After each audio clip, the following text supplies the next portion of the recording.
कहीं लागे ना निफ्टी को नज़र, काजल का कोई टीका लगाओ। भाई निफ्टी को नज़र तो लग ना जाए, काजल का टीका लगाना बेहद ज़रूरी है। और काजल का टीका कौन लगाता है? मम्मी लगाती है। और यहाँ पर मम्मी कौन है फिलहाल? निफ्टी की मम्मी है रेगुलेटर। जी हाँ, बात हो रही है रेगुलेटर की और एक्सपायरी को फिर से बदलने की। और एक्सपायरी बदल चुकी है निफ्टी की। अब निफ्टी की एक्सपायरी थर्सडे के बजाय होगी मंडे के दिन। तो कुल मिला जुला के बात यह है कि एक्सपायरी एक्सपायरी एक्सपायरी ने NSC, BSc, Sensex, Nifty, SEBI, regulator, सब खेल चल रहा है। कभी एक्सपायरी बंद हो जाती है, कभी एक्सपायरी बदल जाती है, कभी ट्यूसडे को हो जाती है, कभी हफ्ते में 5-5 एक्सपायरी होती हैं और कभी एक्सपायरीज का अकाल पड़ जाता है। यही सारी बातें इस वीडियो में करने वाला हूं और सबसे इंपॉर्टेंट बात करने वाला हूं कि क्या सीरियसली निफ्टी रिवर्स हो चुकी है और निफ्टी के रिवर्सल के पीछे कारण क्या है। क्या एक्सपायरी के बदलने से निफ्टी का रिवर्सल हो चुका है? ये सब बातें करेंगे। फिलहाल इस वीडियो को लाइक कर दीजिए, इन्वेस्टिंग रेडी चैनल को सब्सक्राइब कर दीजिए, बेल आइकन प्रेस कर दीजिए, इस वीडियो को पूरा देखना बिल्कुल मत भूलिएगा। तो भाई बात क्या है? बात यह है कि 4 अप्रैल से निफ्टी की एक्सपायरी बदल दी जाएगी। अब थर्सडे के बजाय ये एक्सपायरी होगी मंडे के दिन। अब ऐसा हुआ क्यों? इसके पीछे मल्टीपल रीजंस बताए जा रहे हैं। वैसे तो किसी भी एक्सचेंज के पास ये पूरा अधिकार है कि वो सिर्फ रेगुलेटर को नोटिफिकेशन देकर के अपनी एक्सपायरीज को बदल सकता है। कुछ दिनों पहले तक ये खेल चल रहा था कि दोनों एक्सचेंजेस, नेशनल स्टॉक एक्सचेंज हो या बॉम्बे स्टॉक एक्सचेंज हो, दोनों के दोनों एक्सचेंजेस आपस में कॉम्पीट कर रहे थे कि हम एक्सपायरी खेलेंगे। और हफ्ते के 5 दिनों में 6 एक्सपायरीज हो रही थी, 6 अलग अलग इंडेक्सेस की। ट्रेडिंग की वॉल्यूम बहुत ऊंची चली गई थी, बहुत हाई हो चुकी थी, बहुत मल्टीपल लोग ट्रेड कर रहे थे और एक्सपायरीज में पूरा बाजार एकदम झूम रहा था मानो एकदम। लेकिन ऑल ऑफ सडन एकदम से एक झटका आया। ये झटका कैसा आया? झटका आया सेबी का। सेबी ने कहा नहीं भाई ऐसा नहीं चलेगा, ट्रेडर लोग लॉस कर रहे हैं। और उस लॉस का हवाला देते हुए सेबी ने उठा के सारी एक्सपायरीज को बंद कर दिया और हर एक्सचेंज को यह आदेश दिया कि भाई आप अब वीक में सिर्फ एक एक्सपायरी, एक ऐसा अपना इंडेक्स रख सकते हैं जो वीकली एक्सपायर होगा, बाकी सारे इंडेक्सेस आपके मंथली एक्सपायर होंगे। उस समय जब एक्सपायरी का खेल चल रहा था तो भी एनएससी बीएससी में ठनी थी। उस समय भी नेशनल स्टॉक एक्सचेंज और बॉम्बे स्टॉक एक्सचेंज में ठनने के बाद जब सुलह सपाटा हुआ तो उस सुलह सपाटे के बाद क्या हुआ कि दोनों ने अपने अपने दिन डिसाइड कर लिए कि इस दिन को हम एक्सपायर करेंगे, इस दिन को तुम एक्सपायर कर देना।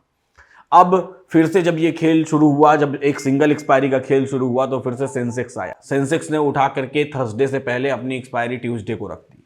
अब ट्यूसडे को एक्सपायरी होने के बाद फिर हरकत में आया national stock exchange.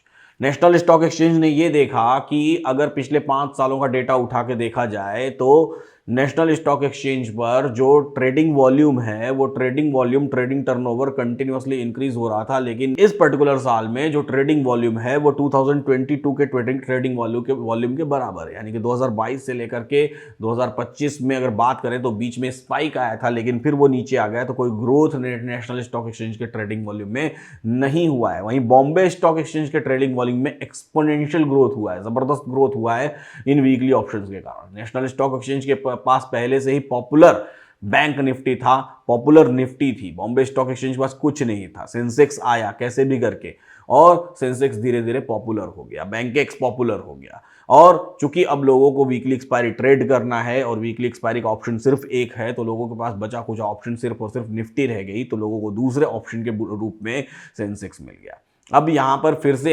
National stock exchange ने एक नई चाल चली, नई चाल या नए करतब दिखाना कह सकते हैं या नई मीटिंग, और उन सब का हवाला देते हुए नेशनल स्टॉक एक्सचेंज ने कहा कि अब एक्सपायरी मंडे को होगी। क्या इसकी वजह से बाजार पूरा बदल जाएगा? उसके बारे में हम लोग बात करेंगे, डिटेल्ड बात करेंगे। लेकिन इसी बीच एक नया फंड ऑफर आया हुआ है, वो एचडीएफसी का फंड ऑफर आया हुआ है। इसके बारे में मैं आपको जरूर बताना चाहता हूं। एचडीएफसी के फंड ऑफर में क्या है? इस पर्टिकुलर फंड का नाम है HDFC life dynamic advantage fund, flexi cap all season fund. ये flexi cap all season fund है। इसकी खासियत समझने की कोशिश करते हैं कि इसकी खासियत क्या है। एचडीएफसी लाइफ ऑलरेडी एक ट्रस्टेड ब्रांड है, आपको भी पता है। अब इस पर्टिकुलर फंड, ये जो ऑफर कर रहा है ये फंड, इसका नाम है डायनेमिक एडवांटेज फंड। आपका पैसा इन्वेस्ट होगा मार्केट में जो परफॉर्मेंस करने वाले सेक्टर्स होंगे, उन परफॉर्मेंस करने वाले सेक्टर्स में। सपोज करिए कि बाजार बहुत बढ़िया वेल्दी, बहुत ऊपर ऊपर ऊपर ऊपर चले जा रहा है, तो ऐसे केस में आपका पैसा इन्वेस्ट होगा मिड कैप्स और स्मॉल कैप्स में। सपोज करिए कि किसी पर्टिकुलर टाइम पर बाजार नीचे गिर रहा है, ऐसे केस में आपका पैसा स्विच कर दिया जाएगा लार्ज कैप में। और एकदम ही नीचे जब वोलेटिलिटी बहुत ज्यादा हो जाएगी बाजार में तो आपका पैसा स्विच कर दिया जाएगा बॉन्ड में। अप टू 50% पैसा भी जो आपने इन्वेस्ट कर रखा है उसको बॉन्ड में स्विच किया जा सकता है, यानी कि टाइम टू टाइम मैनेज किया जाएगा इस पूरे फंड को एक्टिवली। तो अब मजेदार बात क्या है, एचडीएफसी लाइफ इंश्योरेंस कंपनी जो है वो एचडीएफसी लिमिटेड जो है वो प्रमोट की जाती है एचडीएफसी बैंक लिमिटेड के द्वारा। एचडीएफसी के टोटल अंडर एसेट मैनेजमेंट है 3.28 लाख करोड़ रुपीस, और ये डेटा है 31 दिसंबर 2024 का।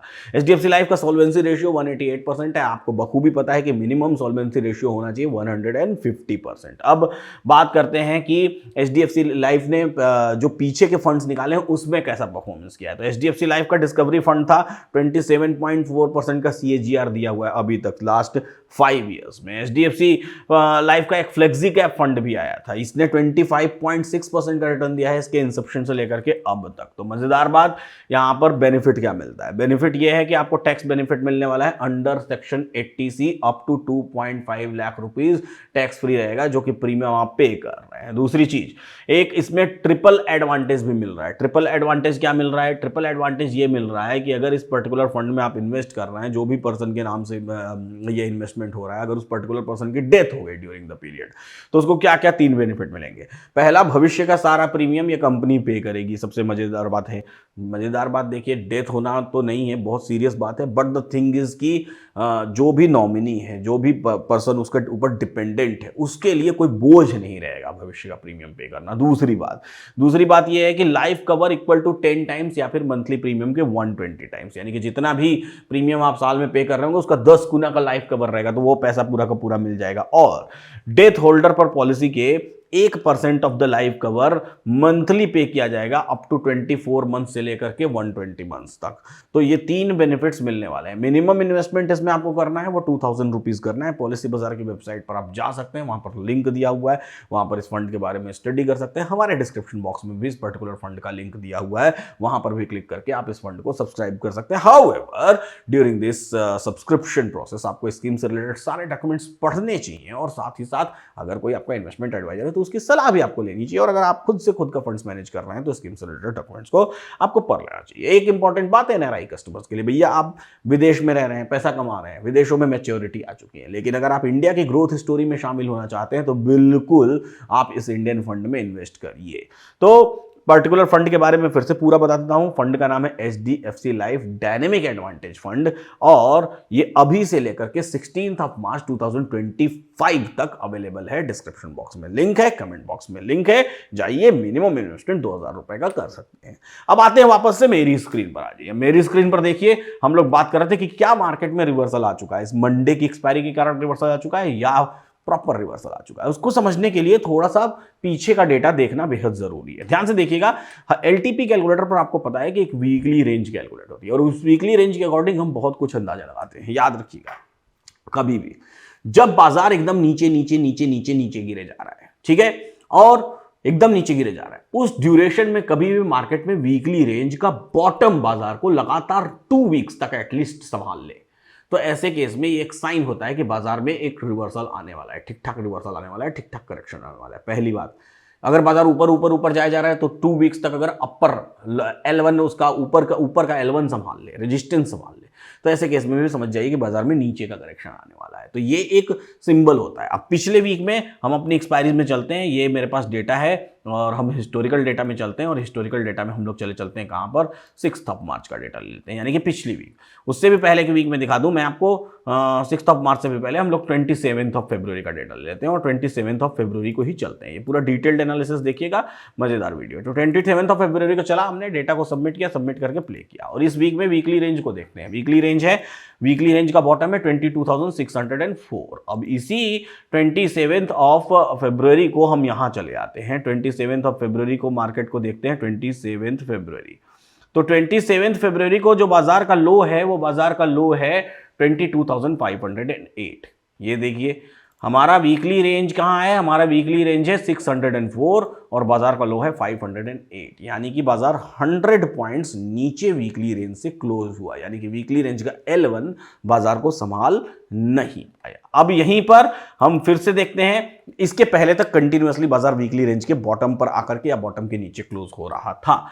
अब यहीं पर आकर के हम लोग उसके बाद की एक्सपायरी लेते हैं, उसके बाद की एक्सपायरी यानी कि 6 मार्च की एक्सपायरी, और 6 मार्च को ही देखते हैं डेटा, फिर से सबमिट करते हैं यहां पर और डेटा को प्ले करते हैं। फिर से वीकली रेंज देखते हैं, इस बार की वीकली रेंज का बॉटम था 148, और अगर बाजार के बॉटम की बात करें 6 मार्च को, कि 6 मार्च को मार्केट कहां चल रहा था, तो यहां पर आप देखिए 3rd, 4th, 5th और 6 मार्च को बाजार ऊपर आकर के यानी कि थर्सडे के दिन बाजार की क्लोजिंग हुई 544, यानी कि वीकली रेंज के एकदम बॉटम से ऊपर 148 का बॉटम 544 पर क्लोजिंग हो रही है। तो ये अपने आप में एक सिग्नल है कि यहां पर आपने बाजार वीकली रेंज, और इस पर्टिकुलर वीक में बाजार का लोग भी देखेंगे तो लो है बाजार का 964 का, 148 का वीकली रेंज को ब्रेक किया, 200 पॉइंट्स नीचे गया, लेकिन सेम डे पर ऊपर आकर के 082 पर क्लोज हुआ, और फिर ऊपर आकर के अगले दिन से बाजार पूरा रिवर्स हो गया। तो एक वीक संभाल लिया बाजार ने। अब ये चल रहा है दूसरा वीक, यानी कि करंट एक्सपायरी।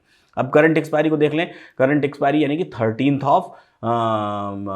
ऑफ मार्च की एक्सपायरी, और करंट डेट यानी कि 11th ऑफ मार्च को अगर यही डेटा देखें तो बाजार में वीकली रेंज अभी देख लीजिए, अब वीकली रेंज का बॉटम है 235। इस पर्टिकुलर वीक में बाजार अभी तक वीकली रेंज के बॉटम को नहीं लगाया। आज का जो बाजार का लो था वो था 314, यानी कि 235 से अभी भी बाजार 90 पॉइंट्स ऊपर है। इस वीक में अब दिन किसने बचे हुए हैं, आज हो गया ट्यूसडे, 2 दिन बचे हुए हैं, वेंसडे और थर्सडे।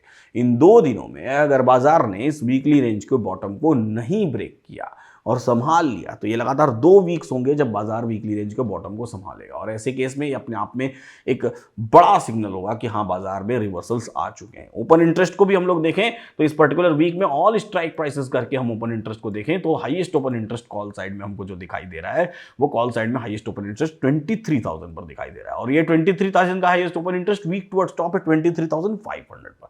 पुट साइड में देखें तो 22,000 पर है, लेकिन वो वीक टुवर्ड्स टॉप है 23,000 पर, यानी कि दोनों open interest bullish pressure create कर रहे हैं। तो ये भी अपने आप में एक सिग्नल है कि कहीं ना कहीं बाजार संभलने की कोशिश कर रहा है, पूरा जोर लगा रहा है। अभी वो भविष्य के गर्त में छिपा हुआ है, 2 दिन और है, वेडनेसडे और थर्सडे, तब जाके हमको कहीं से पता चलेगा कि वीकली रेंज किस तरीके से काम कर रही है और किस तरीके से बाजार में रिवर्सल ये आया है या नहीं आया है। तो 2 बातें बेहद इंपॉर्टेंट हुई। पहला, न्यू फंड ऑफर आया हुआ है HDFC लाइफ का dynamic advantage fund, minimum investment 2000 है, 16 मार्च तक एक्टिव है। दूसरी बात, वीकली रेंज। दोनों चीजें कैसी लगी, वीडियो कैसा लगा, आप कमेंट बॉक्स में लिख करके बताइए। आपको हमारे वीडियोस पसंद आ रहे हैं और किस टॉपिक पर आप वीडियो देखना चाहते हैं ये भी बताइए। फिलहाल इस वीडियो में इतना ही। ऐसे सीखते रहिए, मुस्कुराते रहिए और जीवन का आनंद लेते रहिए। फिर मिलेंगे हम लोग अगली वीडियो में। और अगर आपको ऐसा लगता है कि आप बेहद सुंदर हैं तो एक काजल का टीका लगा लीजिए, जैसे निफ्टी ने काजल का टीका लगा लिया है मंडे को एक्सपायरी बदल के।